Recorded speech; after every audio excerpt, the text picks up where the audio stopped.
Over the course of the next 2 months, I'm going to be releasing my top 80 quarterbacks for the 2021 college football season. Making this list was really tough as I had to take into account players coming off of injuries, players who transferred, potential quarterback battles, and a whole lot more.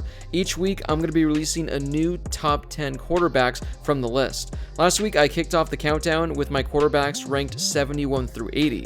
This week, we're going to be looking at the quarterbacks I have ranked 61 through 70. Before we get to today's video, make sure you hit that subscribe button and turn on those notifications if you're new to the channel. If you love college football content like this, then this is definitely the place for you. Alright, we're going to kick off this video at number 70 with East Carolina quarterback Holton Ahlers. During his time with the Pirates, he's appeared in 30 games. He's quietly been one of the more underrated and underappreciated quarterbacks in the nation over the last 3 seasons.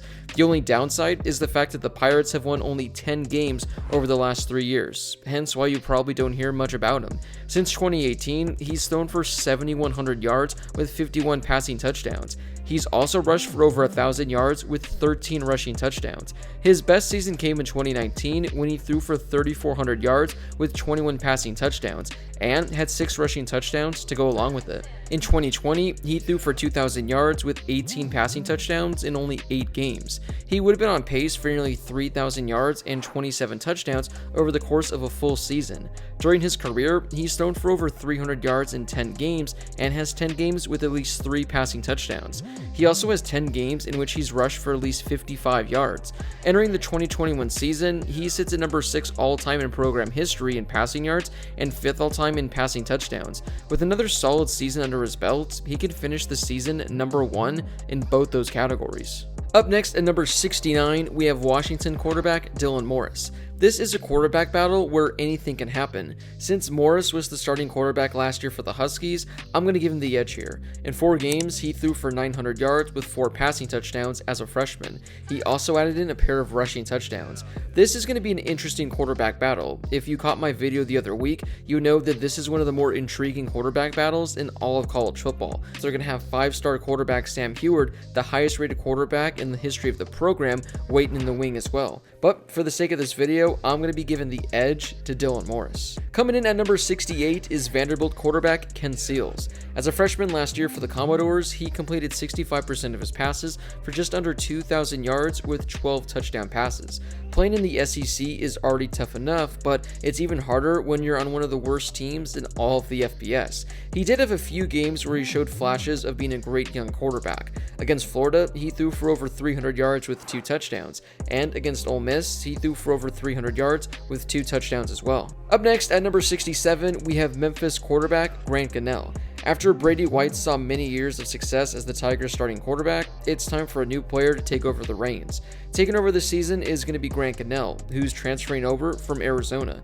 Gunnell and Arizona had a weird relationship during his time there. He put up some pretty solid numbers, but it never truly seemed like he was the clear-cut number 1 quarterback for the Wildcats. In his 2 seasons in Arizona, he appeared in 12 games. He completed 66% of his passes for 1,800 yards with 15 touchdowns and only 3 interceptions. He was really good for Arizona in the first 2 games last season as he threw for 600 yards with 6 touchdowns. However, he attempted only 1 pass against UCLA and threw for only 70 yards with an interception against ASU. It was 2019 in which he showed his potential. He had a great game in which he threw for 350 yards and a touchdown against UCLA, 270 yards and 2 touchdowns against Oregon State, and 200 yards and 2 touchdowns against USC. The potential is definitely there with Grant Gunnell, and I think there's a solid chance that he can reach his full potential in this explosive Memphis offense.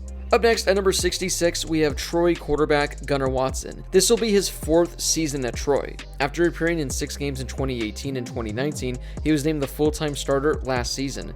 In 2020, he appeared in 9 games and completed 70% of his passes. He threw for more than 2,100 yards and had 16 passing touchdowns. He had 6 games last year in which he threw for at least 250 yards. There were 4 games in which he threw for at least 2 touchdown passes. His best game of the season, though, last year came against Texas State, in which he threw for 350 yards with 4 touchdowns and 0 interceptions. At number 65, we have another quarterback with a lot of experience at their program, as we have Houston quarterback Clayton Tune.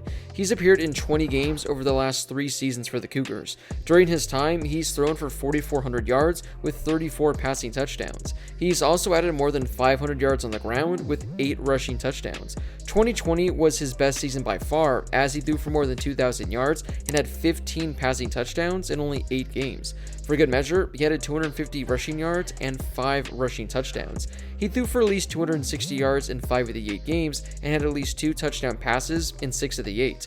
Entering the 2021 season, he's currently 12th in program history in passing yards and 13th all-time in passing touchdowns. If he has a solid year, there's a chance that he can leave top 5 in both of those categories. Coming in at number 64, we have Hendon Hooker, who transferred from Virginia Tech to Tennessee. This is another guy on this list who is going to have a pretty big quarterback battle at his school.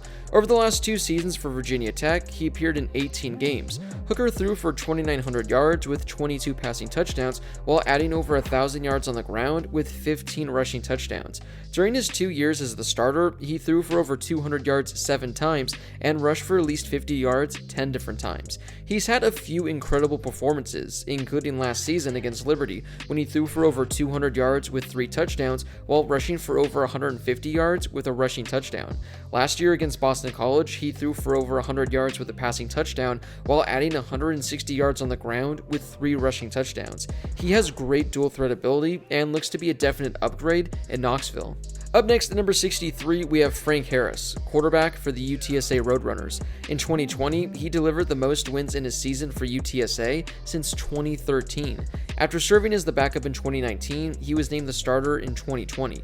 In 11 games, he threw for 1,600 yards with 12 passing touchdowns. He was also a major threat on the ground, as he averaged 6 yards a carry while rushing for 530 yards with 9 rushing touchdowns. He had 5 games last year in which he had at least 3 total touchdowns and had 6 games in which he had at least 200 total yards. Some notable games from last season include when he threw for over 300 yards with 3 passing touchdowns and 2 rushing touchdowns in a win over UTEP.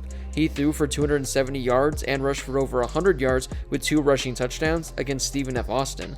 Finally, in a win over North Texas, he threw for 150 yards with 2 passing touchdowns, while rushing for over 100 yards on only 6 carries with a rushing touchdown. When given a full season, there's a strong chance that Harris can potentially join the 3,000 passing yards and 1,000 rushing yards list. Coming in at number 62 is Iowa quarterback Spencer Petras. Last year was his first full season as the starting quarterback for the Hawkeyes. He threw for 1,600 yards in 8 games and had 9 passing touchdowns. He was okay in his first 2 starts, as he threw only a touchdown with 3 interceptions, as Iowa lost back-to-back games to begin the season.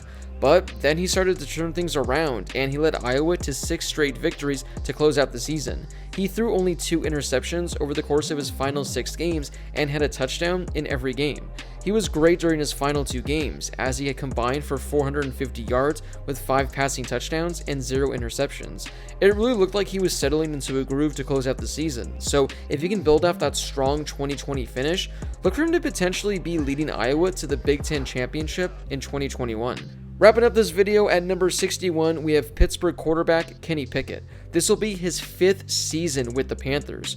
Over the last 4 years, Pickett has appeared in 39 games and has started 36 of them. He currently ranks 3rd all-time in Pittsburgh history with 8,500 yards of total offense, and he's 5th all-time with just under 8,000 passing yards. He has 8 career 300-plus yard passing games, tied for the 3rd most in Pittsburgh history. For good measure, he also has 15 career rushing touchdowns, the most by a Pittsburgh quarterback in 40 years. In 9 games last year for the Panthers, he had 2,400 passing yards with 13 passing touchdowns. He also added in 8 rushing touchdowns, more than his previous 3 seasons combined.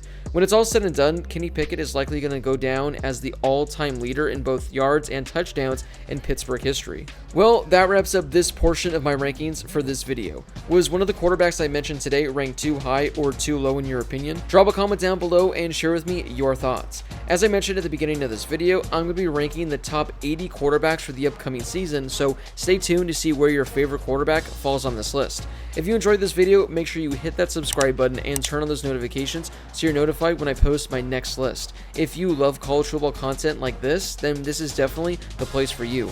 As always, thank you guys so much for watching, and I'll see you all in my next video.